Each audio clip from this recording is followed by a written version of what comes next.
السلام علیکم ورحمۃ اللہ وبرکاتہ. کیا حال ہے سب کا؟ الحمد للہ. نحمده ونصلی علی رسولہ الکریم.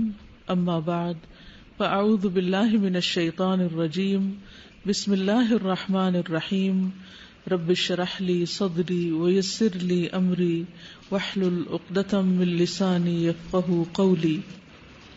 آج ہم پڑھیں گے سیدہ فاطمہ بنت خطاب رضی اللہ تعالی عنہا، جو حضرت عمر رضی اللہ عنہ کی بہن تھی، اور یہ حضرت عمر رضی اللہ تعالی عنہ کے اسلام قبول کرنے کا سبب بنی تھی.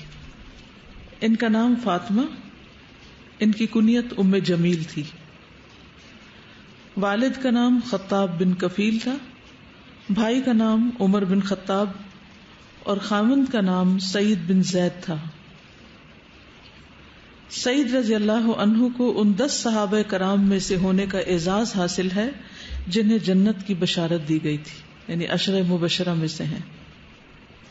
حضرت فاطمہ سابقون الاولون میں سے تھی، یعنی وہ لوگ جو بہت پہلے شروع میں ہی مسلمان ہو گئے تھے، اول دور کے اسلام لانے والے. اسلام لانے میں انہوں نے سبقت کی تھی، انہوں نے لوگوں کے ٹرینڈز کو نہیں دیکھا تھا، حق کو دیکھا تھا اور اس کے مطابق وہ آگے بڑھ گئے تھے.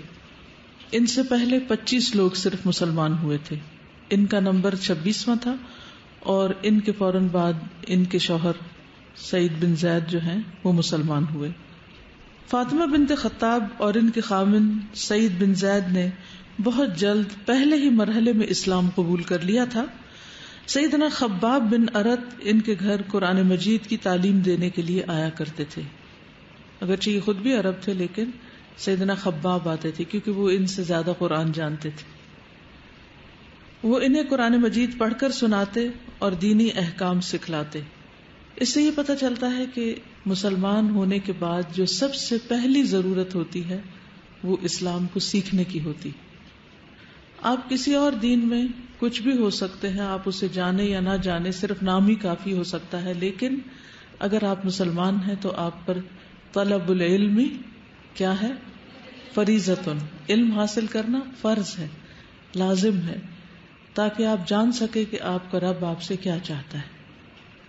تو اس لحاظ سے سب سے زیادہ جس دین نے علم حاصل کرنے پر ابھارا ہے وہ اسلام ہی ہے. اور آغاز بھی نبی صلی اللہ علیہ وسلم کی وحی کا کس سے ہوا تھا؟ اقرا سے، کہ پڑھیے. تو پڑھنا کھانے پینے سے بھی زیادہ اہم ہے، کیونکہ بھوک سے زیادہ انسان کیا ہو سکتا ہے؟ مر سکتا ہے، لیکن مرنے کے بعد اس کے لیے درجات بہت بلند ہوں گے کیونکہ وہ ایک بہت مصیبت کی زندگی سے گزرا. لیکن اگر عقیدے میں خرابی ہے، شرک کے ساتھ یا بدعتوں کے ساتھ یا گناہوں کے ساتھ انسان دنیا سے رخصت ہوتا ہے توبہ کیے بغیر، اللہ کی اطاعت کے بغیر، تو کیا ہو سکتا ہے؟ بہت بڑی مصیبت کا سامنا ہو سکتا ہے. یعنی علم پر ہماری نجات کا انحصار ہے، صحیح علم پر، خالی علم پر بھی نہیں، صحیح علم پر، اور وہ قرآن و سنت کا اوتھینٹک علم ہے. یہ تینوں عمر بن خطاب کے اسلام قبول کرنے کا سبب بنے. ایک دن عمر نے رسول اللہ صلی اللہ علیہ وسلم کو نعوذ باللہ قتل کرنے کا ارادہ کیا اور اپنی تلوار گلے میں لٹکا لی. بہت بہادر تھے، کسی سے ڈرتے نہیں تھے، جو کام کرتے تھے کھلم کھلا کرتے تھے، اللہ اعلان ببانگے دہل کرتے تھے، اس لیے گلے میں تلوار لٹکا کے باہر نکلے. وہ رسول اللہ صلی اللہ علیہ وسلم کی تلاش میں گھر سے نکلے. راستے میں ان کی ملاقات نعیم بن عبداللہ سے ہوئی. نعیم نے عمر سے پوچھا کہ کہاں کے ارادے ہیں. عمر نے کہا محمد صلی اللہ علیہ وسلم کو قتل کرنے جا رہا ہوں، جس نے قریش کے درمیان پھوٹ ڈال رکھی ہے. نعیم نے کہا کہ پہلے اپنے گھر کی خبر تو لو. عمر نے کہا کیوں، میرے گھر والوں کو کیا ہوا ہے؟ نعیم بن عبداللہ نے بتایا کہ تیری ہمشیرہ یعنی بہن فاطمہ اور ان کا خاوند دونوں مسلمان ہو چکے ہیں. دونوں نے دین محمد صلی اللہ علیہ وسلم کی پیروی اختیار کر لی ہے. پہلے تم پر لازم ہے کہ ان دونوں کی خبر لو، یعنی کسی اور کی خبر بعد میں لینا، پہلے اپنے گھر کو دیکھو. عام طور پر بھی یہی ہوتا ہے کہ جب کوئی شخص کہیں کچھ تبلیغ وغیرہ بھی کرنے کے لیے نکلے تو لوگ سب سے پہلے اسے کیا کہتے ہیں کہ پہلے اپنے گھر والوں کو سناؤ. اور ویسے بھی چیریٹی بگنز ایٹ ہوم، یعنی آپ کسی کے ساتھ بھلائی کرنے سے پہلے خود اپنے گھر میں دیکھیں کہ کیا ہو رہا ہے. عمر نے یہ خبر سنتے ہی اپنا رخ بدلا اور دوڑتا ہوا اپنی ہمشیرہ فاطمہ اور اس کے خاوند سعید کے گھر پہنچا. وہاں سیدنا خباب رضی اللہ عنہ سعید اور فاطمہ رضی اللہ عنہما کو سورۃ طٰہٰ پڑھ کر سنا رہے تھے. عمر خاموشی سے دروازے کے ساتھ کان لگا کر کھڑے ہو گئے. انہوں نے بھنبھناہٹ سی سنی لیکن سمجھ کچھ نہ آیا. جب عمر نے دروازے پر دستک دی تو سیدنا خباب خطرہ محسوس کرتے ہوئے گھر کے ایک کونے میں چھپ گئے. پھر دروازہ کھولا گیا. عمر بن خطاب گھر کے اندر آئے اور گرجدار آواز میں کہا, میں یہ کیا بھنبھناہٹ سن رہا ہوں؟ دونوں نے بیک زبان ہو کر کہا, کچھ نہیں, بس یوں ہی آپ کو کچھ شک پڑا ہے. عمر سعید کی طرف لپکے اور اسے اٹھا کر زمین پر دے مارا اور اس کی چھاتی پر بیٹھ کر پٹائی شروع کر دی, یعنی بہنوئی کی. جب فاطمہ نے اپنے خامند کو ان کے چنگل سے چھڑانے کا ارادہ کیا اور آگے بڑھی تو عمر نے اس کے چہرے پر زوردار تمانچہ رسید کر دیا جس سے خون بہنے لگا. یعنی آپ خود سوچیے کہ اسکن پھٹ گئی, اتنی شدت تھی. اور اس سے حضرت عمر کی قوت کا بھی اندازہ ہوتا ہے کہ ان کی جسمانی قوت بھی کتنی تھی. سیدہ فاطمہ نے جرأت کا مظاہرہ کرتے ہوئے کہا, ہاں میں نے اسلام قبول کر لیا ہے, اب تو اپنے ارمان پورے کر لے اور مار مجھے. پہلے چہرے کو خون آلود کیا, اب میرا سر پھوڑ دے. عمر نے جب اپنی بہن کا خون آلود چہرہ دیکھا تو بہت شرمندہ ہوئے. انہوں نے اپنی بہن سے کہا, وہ صحیفہ مجھے دکھاؤ تاکہ میں اسے پڑھ کر دیکھوں کہ اس میں کیا لکھا ہے. ہمشیرہ نے کہا, اس پاکیزہ صحیفے کو ہاتھ لگانے سے پہلے تجھے غسل کرنا ہوگا. عمر نے غسل کیا. حضرت عمر بن خطاب نے سورۃ طٰہٰ کی پہلی آیات پڑھی تو پکار اٹھے کہ واہ واہ, کتنا عمدہ کلام ہے, اس کے حسن و جمال کے کیا کہنے. جب یہ صورتحال پیدا ہوئی تو سیدنا خباب بن ارت بھی سامنے آ گئے. کہنے لگے, مجھے لگتا ہے کہ اللہ سبحانہ تعالیٰ نے اپنے پیارے نبی کی دعا کو قبول کر لیا ہے. میں نے رسول اللہ صلی اللہ علیہ وسلم کو یہ دعا کرتے ہوئے سنا ہے, اللہم اید الاسلام بأبی الحکم ابن ہشام او بعمر ابن الخطاب. الہی ابو الحکم بن ہشام یا عمر بن خطاب کے ذریعے سے اسلام کو غلبہ عطا کر دے. یعنی نبی صلی اللہ علیہ وسلم اسلام کی قوت کے لیے افراد مانگا کر. ادم ہے ان میں, کتنی مختصر اور جامع ہے لیکن کتنا زبردست معنی ہے ان کے اندر. ہمیشہ ان آیات کو پڑھ کر میرا دل پسیج جاتا ہے. اللہ سبحانہ تعالیٰ کا تعارف بھی ہے, اس کے اچھے اچھے ناموں کی بات بھی ہے, اور پھر اللہ تعالیٰ کے علم کی بات بھی ہے. بیسیکلی قرآن اور اللہ سبحانہ تعالیٰ کی بات ہی ہوئی ہے اس میں. لیکن انسان قرآن کی بیوٹی کو اس وقت تک سمجھ نہیں سکتا جب تک کہ اس کا معنی نہ جانتا, اس کی عربی نہ جانتا. میں سوچتی ہوں کہ ہم بہت کچھ بھی پڑھ لیں لیکن اگر دنیا سے وہ پڑھے بغیر چلے جائیں جو اللہ نے ہمارے لیے بھیجا ہے. یعنی اللہ نے ہمیں بہت نعمتیں دی ہیں لیکن سب سے بڑی نعمت قرآن کی نعمت ہے. کسی نعمت کے استعمال پہ اللہ تعالیٰ نے یہ نہیں کہا کہ اس کو استعمال کر کے خوش ہو جاؤ.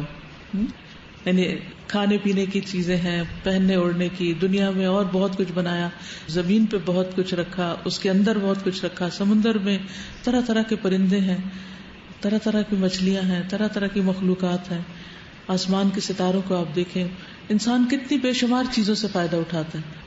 لیکن قرآن جیسی نعمت پہ اللہ سبحانہ وتعالیٰ فرماتے ہیں, قل بفضل اللہ وبرحمتہ فبذلک فلیفرحوا, کہ اللہ کے فضل اور اس کی رحمت کی وجہ سے ان کو چاہیے کہ خوش ہو جائیں. هو خیر مما یجمعون, یہ قرآن ہر اس چیز سے بہتر ہے جسے لوگ اکٹھا کر رہے ہیں. دنیا میں کسی کے پاس جو بھی کوئی چیز ہے اس سے بہتر ہے وہ شخص جس کے پاس قرآن ہے. اس لحاظ سے آپ خوش قسمت ہیں جن کو اللہ تعالیٰ نے توفیق عطا کی کہ وہ اس نعمت کو, اس خزانے کو, اس فضل کو سمیٹ سکے جس کے ملنے پر اللہ تعالیٰ خوش ہونے کے لیے کہتے ہیں کہ اس نعمت کو پا کے خوش ہو جاؤ. تو ہم سب کو واقعی خوش ہونا بھی چاہیے. ٹھیک ہے, پڑھائی کا ایک بوجھ ہوتا ہے, ایک ٹینشن ہوتی ہے, ایک پریشانی ہوتی ہے, لیکن اس کے ساتھ ساتھ خوشی بھی ہونی چاہیے کیونکہ ان مع العسر یسرا. اور جب پڑھیں آپ اس کو صرف یہ نہ کہا کریں گے یہ آیت ہے, یہ لفظ ہے, اس کا ترجمہ ہے, اس کو پڑھنا ایسے ہے, تجوید ایسے کرنا, نہیں. یہ دیکھا کریں کہ اللہ کی بات ہے, اللہ کا کلام, اس نظر سے اس کو دیکھا کریں. ہم اللہ تعالیٰ کو نہیں دیکھ سکتے لیکن اس کے کلام کو لکھا ہوا دیکھ سکتے ہیں, اس کو ہاتھ لگا سکتے ہیں, اس کو چوم سکتے ہیں, اسے اپنے سینے سے لگا سکتے ہیں. تو قرآن کی محبت دراصل اللہ کی محبت ہے. اگر ہمارے دل میں قرآن کی محبت نہیں تو سمجھے پھر اللہ کی محبت بھی نہیں, کیونکہ اس کتاب نے بہت سو کے دل بدلے ہیں, زندگیاں بدلی ہیں, قسمتیں بدل ڈالی, یعنی انجام بدل ڈالا. تو حضرت عمر رضی اللہ تعالیٰ عنہ کی تقدیر بھی اس کتاب نے بدلی تھی, اور ایک بہن کے ذریعے, ایک خاتون کے ذریعے. تو وہ کہنے لگے, اے عمر, اللہ تعالیٰ نے تیرے بارے میں دعا قبول کر لی ہے. عمر بن خطاب نے سیدنا خباب بن ارت سے رسول اللہ صلی اللہ علیہ وسلم کے بارے میں پوچھا کہ وہ اس وقت کہاں ہیں, میں آپ کے روبرو اسلام قبول کرنا چاہتا ہوں. خباب بن ارت اسی وقت عمر کو لے کر دار ارقم کی طرف چل پڑے. عمر بن خطاب نے اندر آنے کی اجازت طلب کی. نبی کریم صلی اللہ علیہ وسلم نے انہیں اجازت دے دی. جب وہ اندر آئے تو رسول اللہ صلی اللہ علیہ وسلم نے ان کے گلے میں پڑی ہوئی چادر کو پکڑ کر جھنجھوڑا اور فرمایا ما جاء بک یا ابن الخطاب واللہ ما ارى ان تنتہی حتی ینزل اللہ بک قارعۃ شدیدہ. اے خطاب کے بیٹے کیسے آنا ہوا, کس نیت سے آئے ہوئے؟ یعنی آپ صلی اللہ علیہ وسلم بھی گھبرائے نہیں اس کو دیکھ کر, بلکہ پوری جرأت سے سوال کیا. اللہ کی قسم اگر تم باز نہ آئے تو اللہ تم پر سخت مصیبت نازل کرے گا. عمر نے عرض کیا اللہ کے رسول میں آپ کی خدمت میں اللہ تعالیٰ اور اس کے رسول پر ایمان لانے کے لیے آیا. یعنی نبی صلی اللہ علیہ وسلم کے اس رویے سے بھی انہوں نے اپنا ارادہ نہیں بدلا. ہمارے ساتھ اگر کوئی سخت بات کر دے, کوئی ٹیچر یا کوئی بھی شخص, ہم کہتے ہیں کہ ہم نے قرآن ہی نہیں پڑھنا, لیکن یہاں جب انہوں نے ارادہ کر لیا تو پھر یہ نہیں دیکھا کہ کیا مشکل ہے اور کیا نتیجہ ہوتا ہے, پھر وہ کود پڑے. اور اس شریعت پر ایمان لانے کے لیے حاضر ہوا ہوں جو اللہ تعالیٰ کی طرف سے رسول اللہ صلی اللہ علیہ وسلم لے کر آئے ہیں. یہ سن کر رسول اللہ صلی اللہ علیہ وسلم نے بآواز بلند اللہ اکبر کہا, جس کو سن کر مسجد حرام میں موجود لوگ پہچان گئے کہ عمر بن خطاب نے اسلام قبول کر لیا ہے. اسلام قبول کرنے کے بعد سیدنا عمر بن خطاب نے نبی کریم صلی اللہ علیہ وسلم سے سوال کیا, اے اللہ کے رسول کیا ہم حق پر نہیں ہیں؟ رسول اللہ صلی اللہ علیہ وسلم نے فرمایا مجھے قسم ہے اس ذات کی جس کے ہاتھ میں میری جان ہے, تم حق پر ہو. عمر بن خطاب نے کہا اگر ہم حق پر ہیں تو پھر چھپنے کی کیا ضرورت ہے, کیونکہ اس وقت تک نبی صلی اللہ علیہ وسلم خفیہ دعوت دے رہے تھے اور دار ارقم میں ہوتے تھے, اوپنلی لوگوں کو ابھی نہیں بتا سکتے تھے. مجھے قسم ہے اس ذات کی جس نے آپ کو نبی پر حق بنا کر بھیجا, آپ ضرور باہر نکل کر سر عام ڈنکے کی چوٹ دین اسلام کا پرچار کریں گے, جو روکے گا اس سے میں نمٹ لوں گا. رسول اللہ صلی اللہ علیہ وسلم اپنے صحابہ کی 2 صفوں میں دار ارقم سے باہر تشریف لائے. پہلی صف میں سب سے آگے سیدنا حمزہ بن عبد المطلب تھے, دوسری صف میں سب سے آگے سیدنا عمر بن خطاب تھے. اس دن سے اسلام کو غلبہ حاصل ہوا. تو بعض اوقات ایک شخص کا اسلام لانا بہت بڑی تبدیلی کا باعث بنتا ہے, یعنی لوگوں کے درجوں اور مرتبوں میں فرق ہے. جیسے حدیث میں بھی آتا ہے نا کہ خیارکم فی الجاہلیت خیارکم فی الاسلام اذا فقہوا, کہ جو تم میں جاہلیت کے دور میں اچھے تھے وہ اسلام میں آ کر بھی اچھے ہوتے ہیں اگر وہ دین کی سمجھ بوجھ حاصل کر لیں. یعنی کچھ لوگ جب دین کی طرف نہیں ہوتے, بہت آؤٹ اسٹینڈنگ, بہت تیز, بہت آؤٹ گوئنگ, بہت بہادر, جرت مند, کانفیڈنٹ اور دنیا کی بھی بہت ترقی حاصل کیے ہوئے ہوتے ہیں, لیکن جب اللہ تعالیٰ ان کو دین کی سمجھ دے دیتا ہے تو وہ پھر دین میں پیچھے نہیں رہتے, چھپ کے نہیں رہتے, آرام سے نہیں رہتے, پھر وہ دین میں بھی بہت آگے نکل جاتے ہیں. اللہ سبحانہ و تعالیٰ سیدہ فاطمہ بنت خطاب پر اپنی رحمت کا سایہ دراز کرے. انہوں نے اسلام کے جھنڈے کو سر بلند کرنے کے لیے اپنی طرف سے کچھ خون کا نذرانہ بھی پیش کیا, یعنی چانٹا کھایا, لیکن اس کے بعد یہ ہے کہ عمر جیسے شخص کو مسلمان کر گئیں.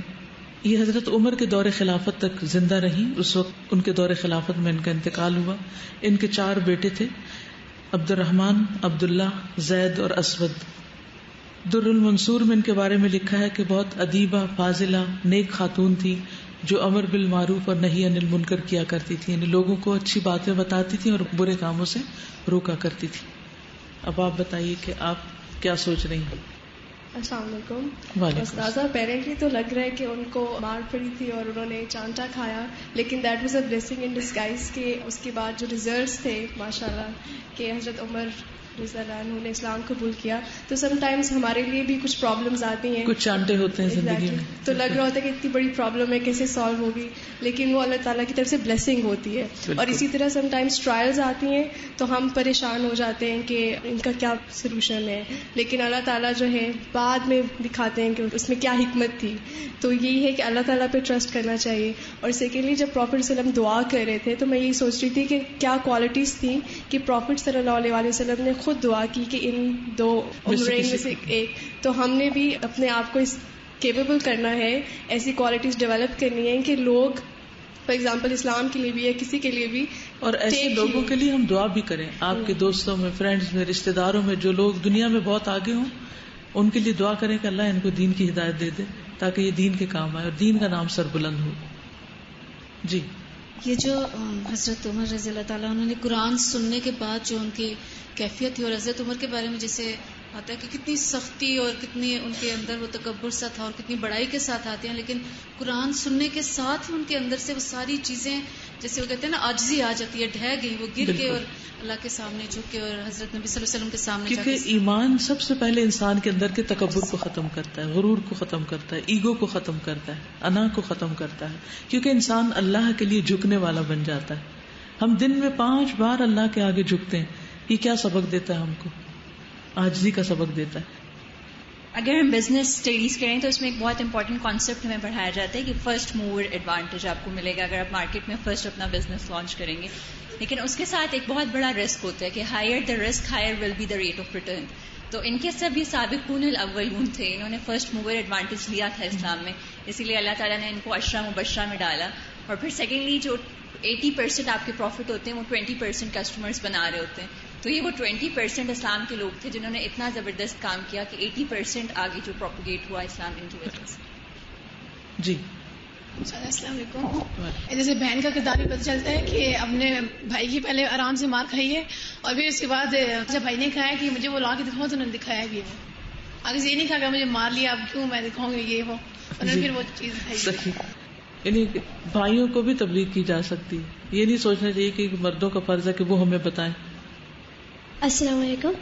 A lot of times when we think about spreading Islam, the word woman does not come to our mind because ہم لوگ کہتے ہیں عورت کیسے کرے گی, یہ کام عورت کیسے کر سکتی ہے. اور ہم لوگ دیکھتے ہیں کہ عورت نے ہی جو ہے حضرت عمر کی بہن تھی جن نے ان کو اسلام کی دعوت دی فار دی فرسٹ ٹائم. حضرت عمر کی وجہ سے جتنے سارے مسلمانوں نے پہلی دفعہ نماز پڑھی کعبہ میں, and then other things that other اور لوگ جنہوں نے اسلام قبول کیا حضرت عمر کی وجہ سے. تو on the back of the hand وہ حضرت فاطمہ رضی اللہ عنہا کا ہی ہاتھ تھا. السلام علیکم ورحمۃ اللہ وبرکاتہ. مجھے یہ کہنا تھا کہ دیکھیں جیسے حضرت عمر رضی اللہ عنہ نے کہا کہ کیا ہم حق پہ نہیں ہیں, تو حضور صلی اللہ علیہ وسلم نے کہا کہ بے شک ہم حق پہ ہیں. تو انہوں نے کہا پھر ہمیں ڈرنا نہیں چاہیے نا, مطلب تو اس وجہ سے اگر ہم بھی حق پر ہیں تو ہمیں بھی سچ بات جو ہے وہ ضرور کہنی چاہیے اور حق بات سے ہمیں ڈرنا نہیں چاہیے. السلام علیکم. مجھے اس سے یہ پتہ چلا ہے کہ دیندار عورت ہر گھرانے کے لیے خیر ہے, اور حضور پاک صلی اللہ علیہ وآلہ وسلم نے بھی ارشاد فرمایا تھا کہ نکاح کرنے لگو تو سب سے پہلے دیندار عورت تلاش کرو, کیونکہ وہ پورے خاندان کو دین کی طرف لے آئے گی. السلام علیکم. The one thing that we learn from this is that جیسے ہم کہتے ہیں یوزولی کہ ہر کامیاب مرد کے پیچھے ایک عورت کا ہاتھ ہوتا ہے, and secondly she could see the sword hanging from his shoulder and she could see that he was so angry and she could see that he was beating up her husband, but وہ اس ڈر سے پیچھے نہیں ہٹی اور انہوں نے یہ نہیں کیا کہ اچھا اب میں درد میں ہوں تو میں پیچھے ہٹ کے بیٹھ جاتی ہوں. حالانکہ ان کا چیخ پھٹ گیا تھا اور اس سے خون نکل رہا تھا, لیکن انہوں نے اس درد کی وجہ سے بھی پیچھے نہیں ہٹی, اور انہوں نے زیادہ ڈٹرمنیشن کے ساتھ کہ انہوں نے کہا کہ اگر مارنا ہے تو مار دے, کیونکہ she knew she was right and she knew کہ ان کی موت صحیح ہونی ہے. تو انہوں نے اس کو, جیسے حضرت عمر بہادر تھے وہ بھی بہادر تھی. فاطمہ بنت خطاب میں سنس چائلڈہڈ ان کی اسٹوری سن رہی ہوں, اور I am so impressed with such a great personality. She had such a firm ایمان that even she knew the consequences, کہ اتنا زیادہ وہ torture, she underwent torture, even physical torture. تو اور ان کے بھائی جیسے وہ ڈٹی ان کے سامنے, اور بھائی بھی وہ جن کے نام سے عام لوگ کانپتے تھے, اور وہ جا کہاں رہے ہیں, وہ پروفیٹ صلی اللہ علیہ وسلم کا نعوذ باللہ قتل کرنے جا رہے ہیں. تو دیکھیں ان کی اپنی ڈٹرمنیشن تھی کہ شی میڈ ہم لسن قرآن اینڈ فائنلی ہی امبریسڈ اسلام. سعید بن زید کہتے ہیں انہوں نے لوگوں سے کہا کاش تم لوگ مجھے اس وقت دیکھتے جب عمر مسلمان نہیں ہوئے تھے, تو مجھے اور اپنی بہن کو اس لیے باندھ رکھا تھا کہ ہم اسلام کیوں لائے ہیں. یعنی بیچ میں اور بھی کچھ چیزیں ملتی ہیں کہ جس سے پتہ چلتا ہے کہ وہ سخت مخالفت کر رہے تھے. اور یہ جو سعید بن زید ہیں یہ عشرہ مبشرہ میں سے ہیں. عبداللہ بن ظالم مازنی سے روایت ہے, انہوں نے کہا کہ میں نے سعید بن زید بن عمرو بن نفیل رضی اللہ عنہ سے سنا, انہوں نے کہا میں 9 افراد کے بارے میں گواہی دیتا ہوں کہ وہ جنتی ہیں, اگر 10ویں کے بارے میں کہوں تو گناہ گار نہیں ہوگا. میں نے کہا وہ 9 کون ہیں؟ کہا رسول اللہ صلی اللہ علیہ وسلم, ابو بکر, عمر, عثمان, علی, طلحہ, زبیر, سعد بن ابی وقاص اور عبد الرحمن بن عوف. میں نے پوچھا 10واں کون ہے؟ تو وہ لمحے بھر کے لیے ٹھٹکے اور پھر کہا کہ میں, یعنی خود بتا رہے تھے اپنے بارے میں. اور انہوں نے بدر میں بھی حصہ لیا تھا, بدری صحابی بھی تھے. ان کے بارے میں ایک واقعہ بھی ملتا ہے. عروہ بنت اویس نے سعید بن زید پر دعویٰ کیا, انہوں نے اس کی زمین میں سے کچھ لے لیا. یعنی کیا کہا کہ سعید بن زید نے ان کی زمین میں سے کچھ لے لیا ہے، تو انہوں نے دعویٰ کر دیا ایک خاتون نے. وہ یہ مقدمہ مروان بن حکم کے ہاں لے گئی تو سعید نے کہا میں رسول اللہ صلی اللہ علیہ وسلم سے سننے کے بعد کیسے اس کی زمین میں سے کچھ لے سکتا ہوں، کیونکہ آپ نے بتایا تھا نا کہ کئی زمینوں کا توق اس کے گلے میں ڈالا جائے گا. مروان نے کہا آپ نے رسول اللہ صلی اللہ علیہ وسلم سے کیا سنا؟ انہوں نے کہا میں نے رسول اللہ صلی اللہ علیہ وسلم سے سنا آپ فرماتے تھے جس نے ایک بالش زمین، ایک بالش جتنا ہوتا ہے ایک پورا ہاتھ کھول کے جو بنتا ہے، ایک بالش زمین ظلم سے لے لی تو اسے 7 زمینوں کا توق ڈالا جائے گا. اتنا بڑا گناہ ہے. تو ان سے مروان نے کہا میں اس کے بعد آپ سے گواہ نہ مانگوں گا. تو سعید نے کہا اے اللہ اگر یہ عورت جھوٹی ہے تو اس کی آنکھوں کو اندھا کر دے اور اس کی زمین میں ہی اسے مار. تو وہ بینائی جانے سے پہلے نہ مری. پھر اچانک وہ اپنی زمین میں چل رہی تھی کہ گڑھے میں گر کر مر گئی. یعنی ان کی دعا پوری ہوگی کیونکہ اس نے ان پر الزام لگایا تھا. تو جب دنیا میں انصاف نہیں ملا تو اللہ کو پکارا. حضرت عمر بن خطاب کی کچھ خصوصیات کا ذکر کرتے ہیں. حضرت عمر بن خطاب جو تھے وہ اللہ کے نزدیک محبوب بندوں میں سے تھے، کیونکہ آپ صلی اللہ علیہ وسلم فرمایا کہ اے اللہ ان دونوں میں سے جو تجھے پسند ہے اسے اسلام کی ہدایت دے دے. تو اللہ تعالیٰ نے حضرت عمر کو دی. اس سے کیا پتہ چلتا ہے کہ وہ اللہ تعالیٰ کو پسند تھے. حضرت عبداللہ بن مسعود کہتے ہیں کہ عمر رضی اللہ عنہ کے اسلام لانے کے بعد ہمیں ہمیشہ عزت حاصل رہی، پھر ہمیں مشکل نہیں ہوئی. ابو بکر رضی اللہ عنہ کے بعد سب سے بہترین انسان ہے. ابن عمر سے روایت ہے کہ نبی صلی اللہ علیہ وسلم کے زمانے میں ہی جب ہمیں صحابہ کے درمیان انتخاب کرنے کے لیے کہا جاتا تو سب میں افضل ہم ابو بکر کو قرار دیتے، پھر عمر بن خطاب کو، پھر عثمان رضی اللہ تعالیٰ عنہ. کہ ان کے رینکس ہیں، اپنا اپنا مقام ہے. اور یہ درجے جو ہیں یہ اللہ نے ہی بنائے ہیں انسانوں کو مختلف کوالٹیز دے کر. ہر چیز کے اندر درجے ہیں. دنوں میں درجے ہیں، جیسے دنوں میں جمعے کا دن افضل ہے باقی دنوں کے مقابلے میں. مہینوں میں اچھا، اور راتوں میں ٹھیک، شہروں میں مکہ المکرمہ. اسی طرح اگر آپ ہر چیز کے اندر دیکھیں تو آپ کو مختلف چیزوں کے اندر مختلف فضیلتیں ملیں گی. جیسے انسانی جسم کے اندر سب سے زیادہ اہم آرگن کون سا ہے؟ دل. ٹھیک ہے. اچھا، اس کا یہ مطلب بھی نہیں ہوتا کہ اگر ایک امپورٹنٹ ہے تو باقی سب ان امپورٹنٹ ہے. باقی کا بھی اپنا اپنا مقام ہوتا ہے. ہر ایک کی اپنی ایک وقت ہوتی ہے، ایک اہمیت ہوتی ہے. یعنی آنکھوں کی اپنی جگہ ہے، کانوں کی اپنی، ہاتھوں کی اپنی، لیکن بہرحال درجہ اپنی جگہ ہے. عمرو بن العاص سے روایت ہے کہ نبی صلی اللہ علیہ وسلم نے انہیں غزوہ ذات السلاسل کے لیے بھیجا. پھر وہ آپ کی خدمت میں حاضر ہوئے اور انہوں نے پوچھا آپ کو سب سے زیادہ محبت کس سے ہے؟ نبی صلی اللہ علیہ وسلم سے پوچھا. آپ نے فرمایا عائشہ سے. میں نے پوچھا مردوں میں سے کس سے ہے؟ آپ نے فرمایا اس کے باپ سے. میں نے پوچھا اس کے بعد کس سے ہے؟ فرمایا عمر بن خطاب سے. ٹھیک ہے، تو ان کا درجہ تیسرا آتا ہے. دین پر عمل کرنے میں بہت آگے آگے ہوتے تھے، سبقت لے جاتے تھے.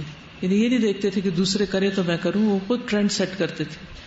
ابو سعید خدری رضی اللہ عنہ سے روایت ہے کہ میں نے رسول اللہ صلی اللہ علیہ وسلم سے سنا، آپ فرما رہے تھے کہ میں نے خواب میں دیکھا کہ کچھ لوگ میرے سامنے پیش کیے گئے جو قمیص پہنے ہوئے. ان میں سے بعض کی قمیص صرف سینے تک تھی، بعض کی شرٹ اس سے بھی چھوٹی تھی. میرے سامنے عمر پیش کیے گئے تو ان کی قمیص اتنی لمبی تھی کہ چلتے ہوئے پیچھے گھسٹ رہی تھی.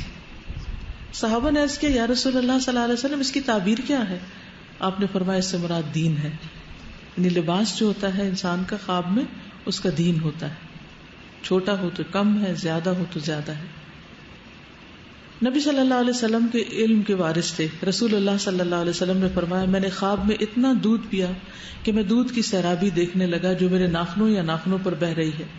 پھر میں نے پیالہ عمر کو دے دیا. صحابہ نے پوچھا یا رسول اللہ صلی اللہ علیہ وسلم اس خواب کی تعبیر کیا؟ آپ نے فرمایا علم. دودھ کیا ہے خواب میں؟ علم. آپ نے کبھی پیا دودھ یا کسی کو پلایا؟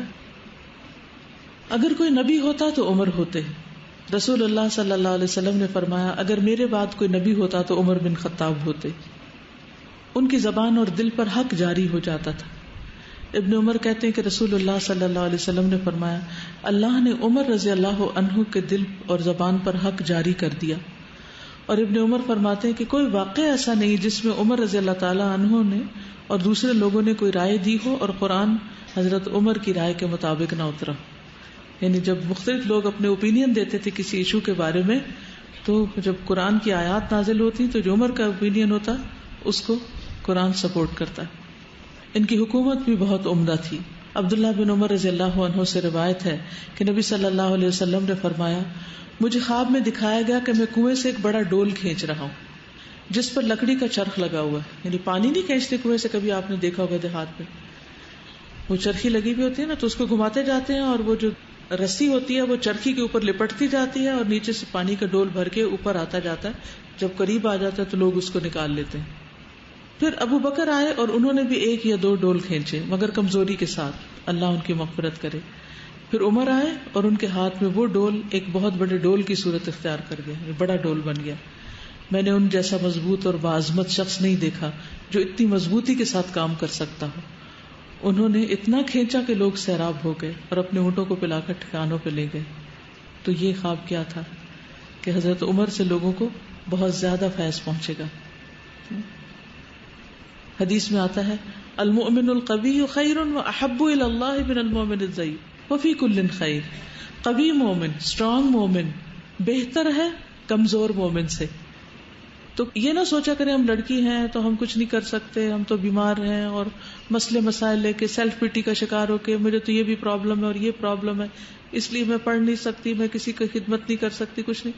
جس طرح کی آپ کی سوچ ہوگی پھر آپ کے ایکشن بھی ویسے ہی ہوں گے. اگر آپ یہ سوچنا شروع کر دیں میں بیمار ہوں تو پھر کیا ہوگا, آپ بیمار ہو جائیں گے.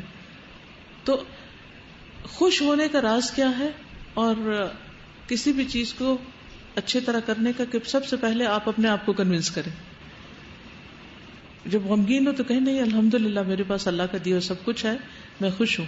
جب اپنے آپ کو آپ بار بار یہ میسج دیں گے میں خوش ہوں, تو پھر کیا ہوگا, آپ کو اللہ تعالیٰ خوشی دے گا.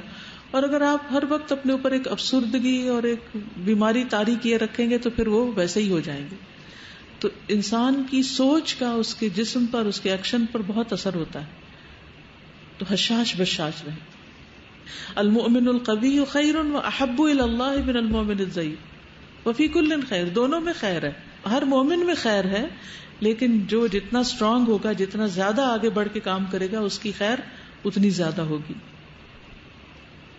عمر رضی اللہ تعالیٰ عنہ کی بابت اللہ تعالیٰ نے ان کی بات کی جو موافقت کی اس کے بارے میں کچھ واقعہ ہے.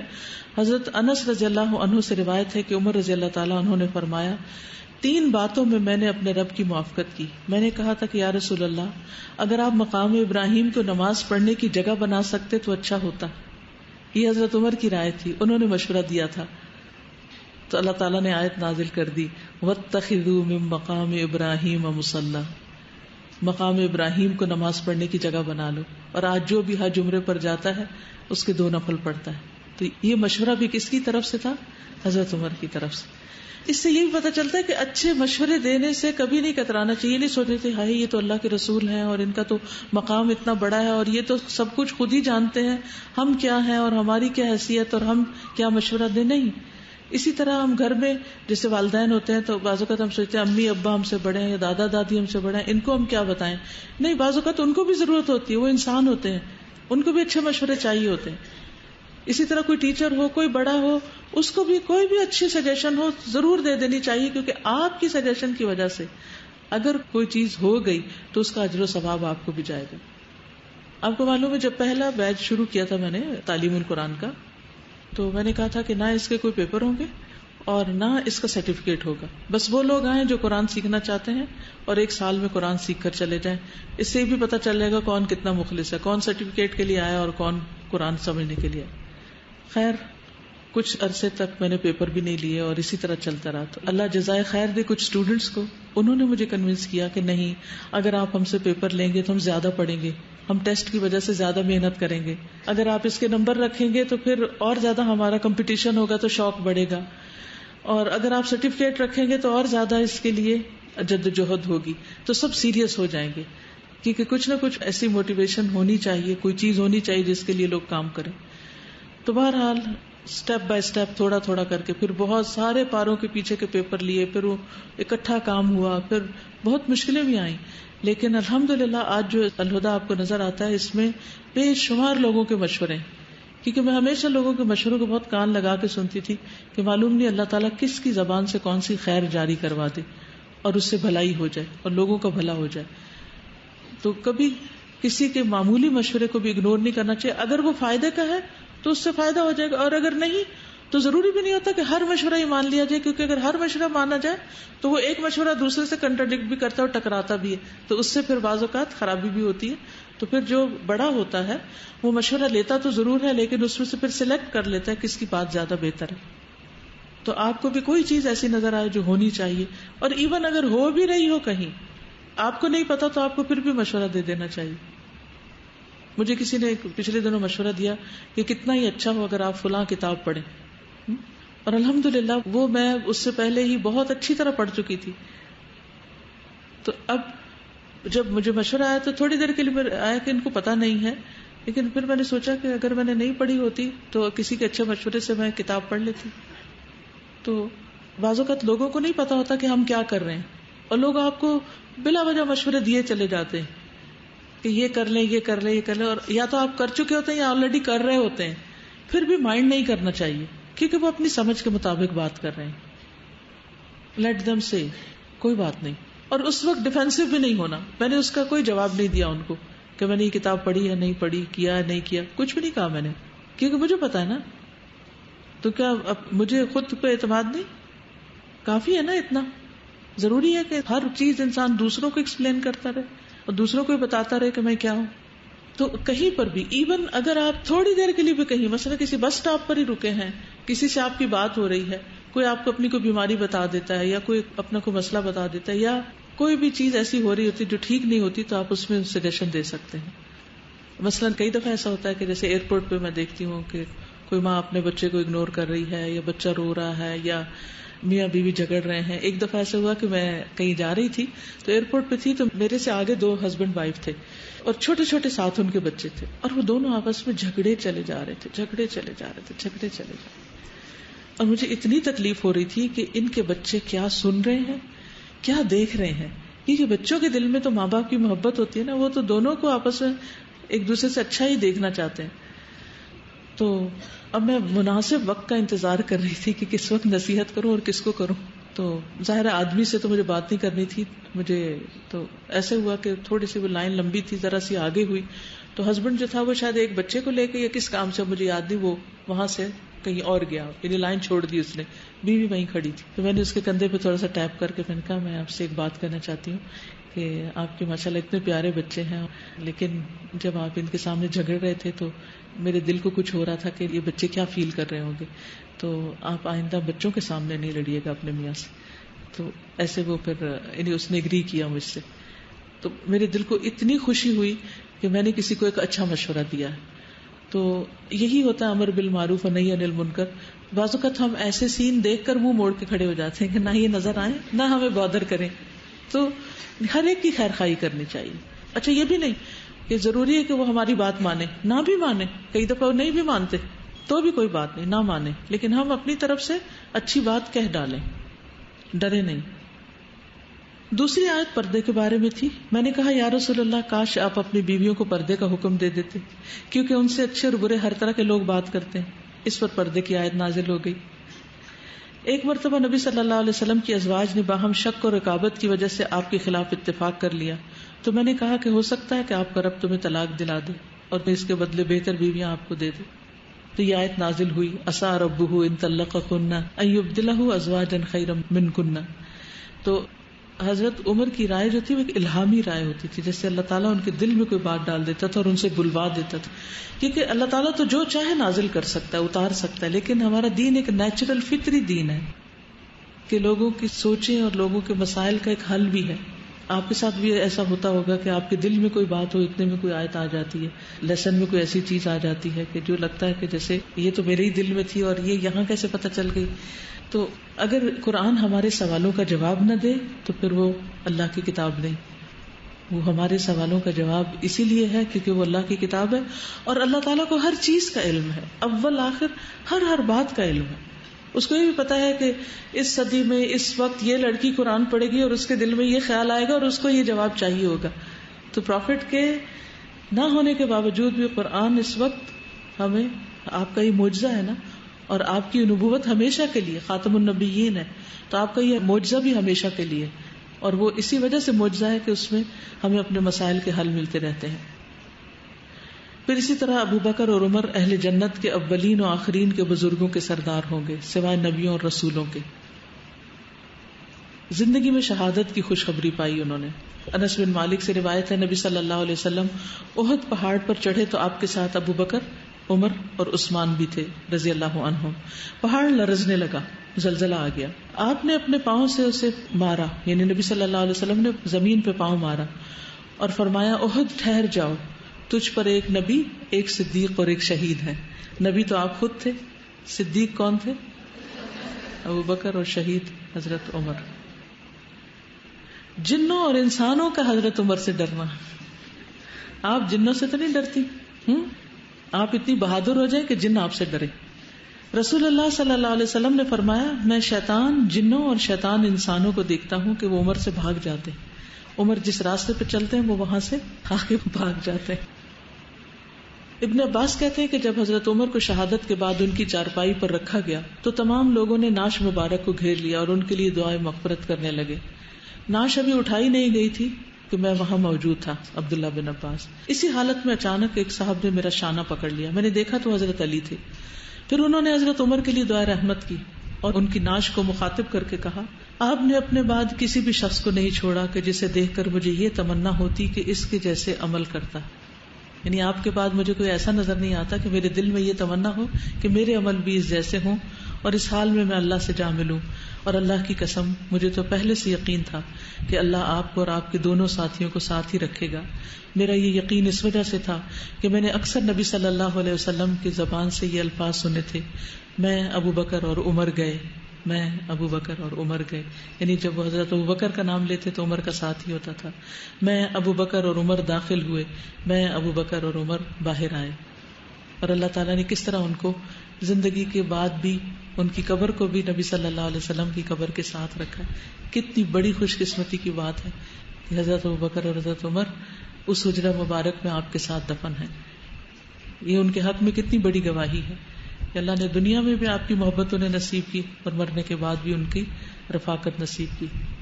اللہ تعالیٰ ہم سب کو اچھے دوست عطا کرے جن کی رفاقت ہمیں دنیا اور آخرت میں ملے اور خیر و بھلائی کا باعث ہو. کچھ کہنا چاہیں آپ؟ السلام علیکم. وعلیکم السلام. استاذہ ایک تو یہ تھا کہ جو فاطمہ بنت خطاب تھیں وہ بھی اور عمر رضی اللہ تعالیٰ عنہ دونوں میں لگتا ہے اللہ کا ڈر بہت تھا اور ان کی بھی ایمان میں استقامت کی وجہ یہی تھی کہ وہ بالکل جرت کے ساتھ رہیں اور استقامت دکھائی تو عمر رضی اللہ تعالیٰ عنہ نے. اور عمر رضی اللہ تعالیٰ عنہ نے جب اسلام قبول کیا تو ان کا بھی یہی نظر آتا ہے کہ صرف اللہ کا ایک خوف تھا. اور یہ جو بھی آپ نے شیطان انسانوں اور جنوں کا بتایا کہ ان سے ڈرتے تھے تو یہ بھی ظاہر ہے اسی لیے ڈرتے تھے کہ وہ صرف اللہ سے ڈرتے تھے. تو اس میں ہمارے لیے بھی یہی لرننگ ہے کہ وہ بھی قوی مومنہ تھیں تو ہم بھی اللہ سے ڈرنے والے بنے اور بلا وجہ کی جو ڈر جھجک اور چیزیں ان کو اپنے اندر سے نکالیں کیونکہ یہ بعض اوقات دین میں کمزوری بن جاتی ہے، ہمارے نیک عمل کے راستے میں کمزوری بن جاتی. کوئی اچھا مشورہ اس لیے نہیں دینا کہ کیا پتہ نہیں کیا سوچے گا کوئی، میں نے سوچا آپ مائنڈ ہی نہ کر جائیں اس لیے میں یہ بات نہیں کہہ رہی آپ سے. نہیں، ایسی باتوں سے ڈرنا نہیں چاہیے. جب آپ کے دل میں خیر خواہی اور بھلائی ہے تو دوسرا کیوں مائنڈ کرے گا؟ اور اگر وہ وقتی طور پہ کر بھی جائے گا تو اللہ تعالیٰ اس کا دل ٹھیک کر دے گا کیونکہ آپ کے اندر خیر خواہی ہے. کیونکہ اگر آپ کے اندر اخلاص اور خیر خواہی ہو اللہ آپ کو کبھی رسوا نہیں کرتا. لیکن ٹیسٹ ضرور ہوتا ہے کیونکہ اخلاص کو بھی مزید چھانا جاتا ہے نا کہ کتنا اخلاص ہے. کسی نے پوچھا کہ کیا ایک بالش زمین میں جو چھوٹے موٹے گھر میں بہن بھائی ایک دوسرے پہ ظلم کرتے ہیں وہ بھی آتے ہیں؟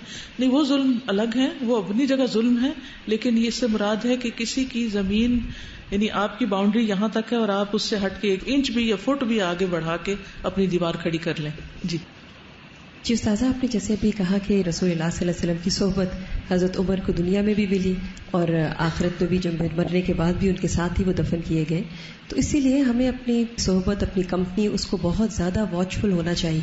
جیسے میں بھی اپنی ٹریٹمنٹ کے لیے روچسٹر میں گئی تو وہاں اسلامک سینٹر میں مجھے اتفاق ہوا ایک اسکالر تھے ان کا خطبہ سننے کا. تو انہوں نے کہا کہ انسان کی جو فرینڈز ہوتے ہیں وہ 3 قسم کے ہوتے ہیں. ایک جو اس کے فرینڈز ہیں وہ بالکل ڈیزیز کی طرح ہوتے ہیں، بیماری کی طرح. کوئی بھی انسان نہیں چاہتا کہ اس کو بیماری ہو، بیماری لگے. تو کچھ دوست بھی ایسے ہوتے ہیں کہ انسان دوست تو بن گئے لیکن ان کا ساتھ انسان نہیں چاہتا. کچھ دوست ایسے ہوتے ہیں کہ جو اس کے لیے میڈیسنز کی طرح ہوتے ہیں، دوا کی طرح ہوتے ہیں. دوا بھی آپ دیکھیں انسان ہر وقت تو نہیں کھاتا، جب ضرورت پڑتی ہے تو کھاتا ہے. تو اسی طرح کچھ دوست بھی ایسے ہوتے ہیں کہ ضرورت پڑنے پر انسان کو ان کا خیال آتا ہے. پھر اسی طرح تیسری ٹائپ جو انہوں نے بتائی وہ تھی، یہ کچھ دوست جو ہیں فرینڈز، وہ انسان کے لیے فروٹس کی طرح ہوتے ہیں، دیکھنے میں بھی خوشگوار، کھانے میں بھی خوشگوار. تو ہمیں بھی ایسے کرنا ہے کہ لوگوں کے ساتھ جو اپنی فرینڈشپ رکھنی ہے وہ اسی طرح خوشگوار دوست بننا ہے، تاکہ ہماری دنیا میں بھی اور ہمارے جانے کے بعد بھی لوگ اچھے نام سے یاد کریں، اچھی یادیں ہم چھوڑ کر جائیں. جزاک اللہ. استاذہ میں کہہ رہی تھی کہ عورتیں عموماً یہی سمجھتی ہیں کہ ہم اتنا ویک ہیں تو ہم کچھ نہیں کر سکتے، اور کبھی کبھی واقعی ایسا ہوتا بھی ہے کہ حالات اتنے ٹائٹ ہوتے ہیں کہ ہم باہر نکل کے کچھ نہیں کر سکتے. لیکن اپنے اندر انڈیویجولی ہم اتنا ایمان اگر مضبوط کر لیں تو ہم ہی جیسی عورتیں عمر جیسے بیٹے کم از کم وہ پیدا کر سکتی ہیں. لیکن اس کے لیے ضروری ہے کہ حضرت فاطمہ جیسا ایمان اتنا مضبوط ہو. دیکھیے، عمر جیسے بیٹے تب پیدا ہوتے ہیں جب آپ مسلسل ایک اچھا رول ماڈل ہوں، کیونکہ بچے آپ کو ان سائڈ آؤٹ جان رہے ہوتے ہیں، وہ ایک ایک چیز پہ نظر رکھتے ہیں، آپ کی خفیہ چیزوں کو بھی کھول کھول کے دیکھتے رہتے ہیں کہ آپ کیا کرتے ہیں. یعنی وہ صرف یہ نہیں ہوتا کہ آپ سب نے بھی اپنے والدین کی کوئی نہ کوئی تجسس کیا ہوگا، تو کیونکہ ہمارا کنسرن ہوتا ہے نا، ہمارا انٹرسٹ ہوتا ہے ماں باپ کے ساتھ، تو ہم ان کو اچھی طرح جاننا پہچاننا چاہتے ہیں. تو اس لیے اپنا ظاہر باطن ان سب چیزوں کو اچھا رکھیں، اور آپ کی باتوں میں منافقت نہیں ہونی چاہیے، دھوکہ نہیں ہونا چاہیے، کیونکہ بچے سن رہے ہوتے ہیں، انہیں پتہ ہوتا ہے ابھی اماں کس ٹون میں بات کری تو ابھی کوئی آ گیا تو اماں کے ٹون کیسے بدل گئی. وہ آپ کو کہیں گے نہیں لیکن وہ نوٹ کر لیتے ہیں اور پھر وہی سیکھ جاتے ہیں. یعنی بہت ساری چیزیں ہیں، انسان اپنے ماحول سے جیسے جراثیم اس کو چمٹ جاتے ہیں نا، ایسے ہی جن لوگوں کے درمیان میں ہم رہتے ہیں ان کی عادتیں، ان کی حرکتیں، ان کی چیزیں ہمیں چمٹ جاتی ہیں. ہم نہ بھی چاہیں تو وہ چمٹتی، ہم اس سے بھاگ نہیں سکتے. تو بہت محتاط ہونے کی ضرورت ہے. استاذہ، علامہ اقبال نے فاطمہ رضی اللہ تعالیٰ عنہ کے بارے میں لکھا ہے، اس کا آغاز اس طرح سے ہے کہ کسی قوم کو کیا پیش آنے والا ہے اور کیا پیش آ چکا ہے، یہ سب اس کی ماؤں کی جبینوں سے دیکھا جا سکتا ہے. اگر تو اس درویش کی نصیحت پلے باندھ لے، یعنی وہ مسلمان عورت کو مخاطب ہے، تو 1000 قومیں مر جائیں گی مگر تو نہیں مرے گی. سیدہ فاطمہ تو زہرا بن اور اس دور سے پنہا رہ، تاکہ تو کسی شبیر کو جنم دے سکے. پھر قرآن کی تلاوت سے اہل نظر کو متاثر کر کے ہماری شام سے سحر پیدا کر. تو جانتی ہے کہ تیرے سوزے قراءت میں عمر کی تقدیر بدل دی تھی. فارسی کے شعر ہیں اور کسی تعلیم القرآن میں نے یہ پڑھ کے سنائے بھی تھے، لیکن اب مجھے آج میں بہت اپنے حافظے پہ ڈال رہی تھی زور کہ مجھے یاد آ جائیں، لیکن جزاک اللہ خیر کہ آپ نے ترجمہ ان کا بتا دیا. بہت ہی خوبصورت شعر ہیں جس میں وہ بہت زبردست خراج تحسین پیش کرتے ہیں حضرت فاطمہ کو. تو ہم سب بھی حامل قرآن ہیں، اللہ تعالی ہم سے بھی کوئی ایسا کام لے کہ جس سے دوسرے لوگوں کی تقدیر بدل جائے. حضرت فاطمہ بنت صفوان کا بھی پڑھ لیتے ہیں. سیدہ فاطمہ بنت صفوان رضی اللہ عنہا اسلام قبول کرنے میں سبقت لے جانے والا جوڑا. نام فاطمہ، والد کا نام صفوان بن امیہ بن خلف اور خامند کا نام عمرو بن سعید بن عاص تھا. فاطمہ اور ان کے خامند نے مکہ معظمہ میں بہت جلد اسلام قبول کر لیا. دونوں نے قریش کی جانب سے بہت زیادہ تکالیف اٹھائیں. جب قریش رسول اللہ صلی اللہ علیہ وسلم کے پیروکاروں پر ظلم و ستم اور دشمنی میں بہت زیادہ بڑھ گئے تو رسول اللہ صلی اللہ علیہ وسلم نے اپنے پیروکاروں کو سرزمین حبشہ کی طرف ہجرت کرنے کی اجازت دے دی. آپ صلی اللہ علیہ وسلم نے بتایا کہ حبشہ کا حاکم عادل ہے، اس کی سلطنت میں کسی پر ظلم نہیں کیا جاتا. رسول اللہ صلی اللہ علیہ وسلم نے اپنے پیروکاروں کو ہجرت کا حکم اس لیے دیا تاکہ وہ پورے امن اور سکون کے ساتھ وہاں اللہ کی عبادت کر سکیں، انہیں دین اسلام کے حوالے سے کوئی تکلیف نہ ہو، اور وہ وہاں اس وقت تک رہیں جب تک اللہ تعالیٰ ان کے لیے کشادگی نہ پیدا کر دے. سیدہ فاطمہ رضی اللہ عنہا اور ان کا خامند دوسری ہجرت کے لیے روانہ ہوئے تھے. سیدہ فاطمہ اور ان کے خامند سیدنا عمرو بن سعید نے اس محاصرے میں تنگی کے دن بسر کیے تھے جو قریش نے مسلمانوں کے خلاف کیا تھا. انہیں شعب ابی طالب میں محصور کر دیا تھا اور ان کے ساتھ مکمل بائیکاٹ کر دیا تھا. ان کی طرف کھانے پینے کی تمام اشیاء پر پابندی عائد کر دی تھی اور ان کے ساتھ رشتے ناطے پر بھی پابندی تھی. کتنے مشکل وقت ہوں گے کہ نہ گھر جیسی جگہ سونے جاگنے کے لیے رہنے کے لیے، اور نہ گھر کا کھانا، اور نہ کہیں اور سے درختوں کے پتوں پر گزارا ہوتا، اور جو کچھ پہاڑوں میں ملتا اسی پر ہی زندہ رہتے. اور پھر سوشل بائیکاٹ. آپ دیکھیں کہ سوشلائزنگ بھی انسان کی بہت بڑی ضرورت ہوتی ہے. انسان اکیلے نہیں رہ سکتا، یعنی ہر وہ چیز جو انسان کی بنیادی ضرورت ہے اس پر انہوں نے پابندی لگا دی تھی، لیکن اس کے باوجود یہ سروائیو کیا اور انہوں نے اسلام کو تھام کے رکھا، مشکل ترین حالات میں بھی اسلام کو نہیں چھوڑا۔ مسلمان شیب ابی طالب میں محاصرے کے دوران درختوں کے پتے کھانے پر مجبور ہو گئے، جس سے ان کے جبڑے زخمی ہو گئے۔ بعض اوقات رات کی تاریکی میں بعض ہمدرد رشتہ دار محاصرے کی زرد میں آتے ہوئے اپنے بعض رشتہ داروں کی طرف کھانے پینے کی چیزیں خفیہ طور پر پہنچاتے تاکہ ان کا گزارا چل سکے۔ سید فاطمہ کے دادا کا کفر اور مسلمانوں کے خلاف اس کی چال۔ صفوان کا والد امیہ بن خلف قریش کا احمق سردار تھا۔ اب دیکھیے کہ دادا کس راہ پہ ہے، باپ کس راستے پر ہے اور بیٹی کس راستے پر ہے۔ اس سے بھی پتہ چلتا ہے کہ خواتین کی اپنی سوچ تھی اور انڈیویجولی انہوں نے اپنی سوچ سمجھ کے مطابق اسلام کو قبول کیا۔ صفوان کا والد امیہ بن خلف قریش کا احمق سردار تھا۔ وہ ان بڑے مجرمین میں سے ایک تھا جو اہل ایمان کو ایذا رسانی میں کوئی دقیقہ فروگزاشت نہیں کرتے تھے اور انہیں گاہے گاہے سخت ترین سزائیں دیتے رہتے تھے۔ اہل ایمان میں سب سے زیادہ ایذا رسانی کا نشانہ سیدنا بلال بن رباح کو بنایا جاتا۔ ان کا آقا امیہ بن خلف انہیں سخت ترین گرمی میں صحرا کی طرف لے جاتا ہے۔ حضرت بلال کے بارے میں آپ پڑھتے ہیں نا کہ ان کی بہت زیادہ ان پہ آزمائشیں تھیں اور بہت تکلیفیں ان کو ان کا آقا دیا کرتا تھا، وہ انہی کے دادا تھے۔ ان کے کپڑے اتار کر دہکتی ہوئی ریت پر لٹا دیتا۔ بعض اوقات وہ سیدنا بلال کے جسم کو گرم لوہے کی سلاخ سے داغتا اور کبھی بھاری پتھر ان کے سینے پر رکھ دیتا تاکہ وہ ان تکالیف سے بچنے کے لیے محمد صلی اللہ علیہ وسلم کا انکار کر دیں۔ سیدنا بلال رضی اللہ عنہ کو مارنے والے تھک کر ہار جاتے، مار مار کر ان کے بازو شل ہو جاتے، ان کی سانس پھول جاتی۔ سیدنا بلال کے استقلال نے انہیں دہشت زدہ کر دیا، لیکن حضرت بلال نہیں تھکتے تھے، یعنی مار کھانے والا نہیں تھکتا تھا، مارنے والے تھک جاتے۔ سبحان اللہ، کیا ایمان کی قوت تھی۔ اور جب سیدنا بلال بارفتگی کے عالم میں جھومتے ہوئے اپنی زبان سے آواز بلند احد احد کا ترانہ الاپتے تو امیہ بن خلف غصے میں آپے سے باہر ہو جاتا اور چڑھ کر سیدنا بلال کو اور زیادہ سزا دیتا۔ سیدنا بلال رضی اللہ عنہ اپنے ایمان پر ڈٹے رہے، یہاں تک کہ اللہ تعالیٰ نے سیدنا ابو بکر صدیق کو ان کی طرف راغب کیا اور انہوں نے انہیں خرید کر آزاد کر دیا۔ جنگ بدر میں امیہ بن خلف سیدنا بلال کے نشانے کی زد میں آ گیا۔ اس کی تلوار مسلمانوں کے خون سے رنگی ہوئی تھی۔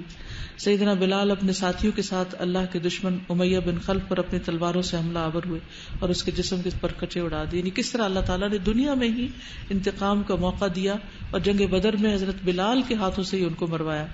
پہلے تو صفوان اپنے باپ کے نقش قدم پر چلتے ہوئے مسلمانوں کو اذیت پہنچانے میں ہر ممکن کوشش کرتا رہا اور اسلام کے خلاف مکر و فریب کے جال بنتا رہا، لیکن غزوہ حنین میں اس نے اسلام قبول کر لیا بہت لیٹ۔ رسول اللہ صلی اللہ علیہ وسلم نے تالیف قلب کے لیے اسے ایک وادی عنایت کی تھی جو اونٹوں اور بکریوں وغیرہ سے بھری ہوئی تھی۔ اس کے بعد اس نے نہایت عمدہ انداز میں اسلام سے وابستہ ہو کر زندگی بسر کی، یعنی پھر وہ مخلص مسلمانوں میں شامل ہو گئے۔ سیدہ فاطمہ کی وفات حبشہ میں ہوئی۔ سیدہ فاطمہ اور ان کے خاوند سیدنا عمر بن سعید نے سرزمین حبشہ میں اس کے حکمران نجاشی کے ساتھ امن اور سکون کے ساتھ زندگی بسر کی۔ حبشہ کے حکمران نجاشی نے اسلام قبول کیا اور وہ مہاجرین کے لیے ہمدرد اور معاون بھائی بن گیا، لیکن سیدہ فاطمہ کو یہ معلوم نہیں تھا کہ وہ حبشہ میں اپنے خالق کے حقیقی سے جا ملے گی، کیونکہ ہر ایک کے لیے موت کی زمین اور جگہ لکھی ہوئی ہے، وہ وہاں پہنچ جاتا ہے۔ تو ان کو نہیں پتا تھا کہ یہ ہمیشہ کے لیے مکہ چھوڑ کے جا رہی ہیں۔ سیدہ فاطمہ حبشہ میں وفات پا گئی اور ان کا خاوند عمرو بن سعید مکہ معظمہ کی طرف واپس آ گیا۔ پھر انہوں نے مدینہ منورہ کی طرف ہجرت کی اور رسول اللہ صلی اللہ علیہ وسلم کے ساتھ فتح مکہ، غزوہ حنین، غزوہ طائف اور غزوہ تبوک میں شریک ہونے کی سعادت حاصل کی۔ پھر وہ عمرو بن عاص کے ساتھ جنگ اجنادین کے لیے روانہ ہوئے اور اس جنگ میں انہوں نے جام شہادت نوش کیا۔ سبحان اللہ، کس طرح اللہ سبحانہ وتعالی بندوں کو چن لیتا ہے۔ اللہ سبحانہ وتعالی سیدہ فاطمہ بنت صفوان اور ان کے خاوند سیدنا عمرو بن سعید پر اپنی رحمت کا سایہ دراز کرے۔ ان دونوں نے اسلام کے ساتھ وفاداری کا ثبوت دیا۔ میدان محشر میں اللہ تعالیٰ ان دونوں کو خیر الانام سیدنا محمد صلی اللہ علیہ وسلم کا ساتھ نصیب کرے انشاءاللہ۔ تو بہرحال ان کی زندگی سے یہ پتہ چلتا ہے کہ فیملی سپورٹ انہیں نہیں تھی۔ ہاں الحمدللہ ہسبینڈ مسلمان ہو گیا، لیکن باپ دادا مسلمان نہیں بھی تھے تو یہ مسلمان ہو گئے، کیونکہ اکثر لوگ اپنے باپ دادا کی دین پر ہوتے ہیں کہ جو کچھ وہ کر رہے ہیں ہمیں وہ کرنا ہے۔ ہمیں باپ دادا کی قبر میں نہیں جانا اور ہم نے ان کی جگہ حساب نہیں دینا یا وہ ہماری جگہ حساب نہیں دیں گے، اس لیے اپنی راہ خود اپنی سوچ سمجھ اور عقل کے ساتھ متعین کریں۔ اللہ تعالی ہمیں حق پر چلنے کی توفیق عطا فرمائے اور استقامت دے. جزاکم اللہ خیرا. سبحانک اللہم و بحمدک اشہد ان لا الہ الا انت استغفرک و اتوب الیک. السلام علیکم و رحمۃ اللہ وبرکاتہ.